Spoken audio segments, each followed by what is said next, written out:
புனித மார்க்கு எழுதிய நற்செய்தியிலிருந்து வாசகம். அதிகாரம் 4, இறைவார்த்தைகள் 26 முதல் 34 வரை. தொடர்ந்து இயேசு இறையாட்சியை பின்வரும் நிகழ்ச்சிக்கு ஒப்பிடலாம். நிலத்தில் ஒருவர் விதைக்கிறார்.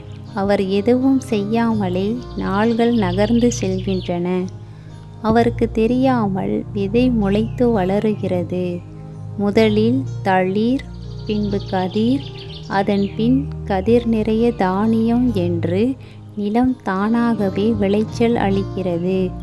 பயிர் விளைந்ததும் அவர் அரிவாளோடு புறப்படுகிறார், ஏனெனில் அறுவடை காலம் வந்துவிட்டது என்று கூறினார்.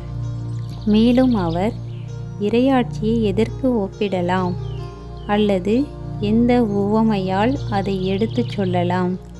அது கடுகு விதைக்கு ஒப்பாகும். அது நிலத்தில் விதைக்கப்படும் பொழுது உலகில் உள்ள எல்லா விதைகளையும் விட சிறியது.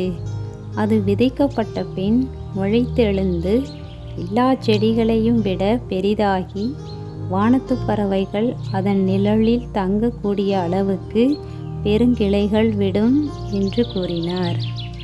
அவர்களது கேட்டறியும் திறமைக்கு ஏற்ப அவர் இத்தகைய பல உவமைகளால் இறைவார்த்தையை அவர்களுக்கு எடுத்துரைத்து வந்தார். உவமைகள் இன்றி அவர் அவர்களோடு பேசவில்லை. ஆனால் தனிமையாக இருந்தபோது தம் சீடருக்கு அனைத்தையும் விளக்கிச் சொன்னார். இது வாழ்வு தரும் கிறிஸ்து வழங்கும் நற்செய்தி. கிறிஸ்துவே உமக்கு புகழ்.